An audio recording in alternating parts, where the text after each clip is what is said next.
श्री जगन्नाथ वैदिक उत्कलीय ब्राह्मण समाज माथिली तरफ नूतन पंजिका पठन समाज सभापति श्री शिवप्रसाद परिछांक नेतृत्व में माथिली श्री रामलिंगेश्वर मंदिर रे अनुष्ठित होइथिला। एथिरे समाजर समस्त सदस्य उपस्थित पूर्वक ईश्वर मंगला कामना कर मंत्र पाठ करी नूतन पंजिका पठन करथिले। समाजर वरिष्ठ उपदेष्टा श्री सीमांचल पात्र और बसंत कुमार पंडांक तत्वावधान रे संपादक श्री प्रशांत कुमार पात्र चलित वर्षर शुभाशुभ पढ़ी बुझाइथिले। पर्वपर्वाणी पालन, ग्रह चलन, विश्वर तथा भारतवर्ष एवं ओडिशार चलित वर्षर फलाफल उपरे आलोचना करा जायथिला। अन्यमानक मध्यरे उपसभापति गौतम पंडा, सह संपादक श्रीधर पाढ़ी, कोषाध्यक्ष श्री गुप्त प्रसाद पंडा, रजनीकांत पंडा, लक्ष्मीकांत साहू, संतोष पुजारी, सत्यनारायण दास, अभय चौधरी, विकास परिछा, विजय त्रिपाठी, मनु पंडा, राधाश्याम साहू, प्रदीप मिश्र, प्रताप खाडंगा, गुप्त प्रसाद पाढ़ी, घनश्याम मिश्र प्रमुखଙ୍କ सह समस्त सदस्य जोग देइथिले। चलित 2026 उत्कल दिवस पालन ने आगामी पंथा विषय सूचना देइथिले।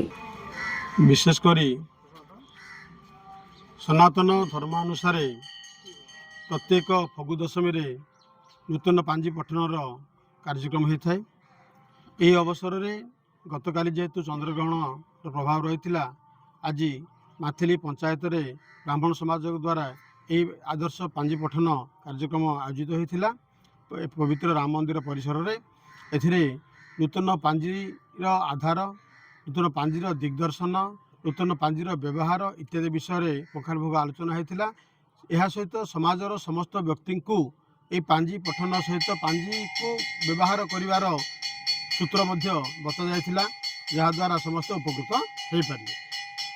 याद्वारा जड़े साधारण व्यक्ति किभली सहजरे सुरखुरी पांजी पठन कर निजर दैनंदिन शुभ कार्य जापर केमी कौन कर जो विभिन्न प्रकार आम जो समस्या उपजुची समाज में दैनंदिन जीवनयापन में तार व्यवस्था को निजे बुझीपर जहाँफल जड़े साधारण व्यक्ति आपको पांजी पठन करके निजको निजे समस्यार समाधान दैनंदिन समस्यार समाधान करें निजे सक्षम हो पारे। यह विषय आलोचना होता। पांजी पठन ओडिशा परंपरार एक महान कार्य। देवदेव महादेव पार्वती मध्य जो कथोपकथन तार मूल जिनस पांजी लिपिबद्ध हो रही। पांजी केवल ज्योतिष शास्त्र कथा नुहे, आम संस्कृति आम ऐतिह्य परंपरार एक वार्ताबह ज्ञानर गंताघर। यह आधार करी आम ओडिशा रे विभिन्न कार्यक्रम आयोजन करा जाय थाए। तेणु आज आमे ब्राह्मण समाज तरफरु एकाठी होई पांजी पठन कलु एवं आमर मूलतः आमर संपादक एवं सभापति नेतृत्व में पांजी पठनर विधि ए विषय आलोचना करागला। आमे समस्ते एथिरे भाग नेलु एवं पांजी पठनर रीतिनीति संपर्क में आमर ज्ञान ग्रहण कलु। मालकानगिरी वासुदेव जेना का रिपोर्ट, विश्वविजय न्यूज ओडिशा।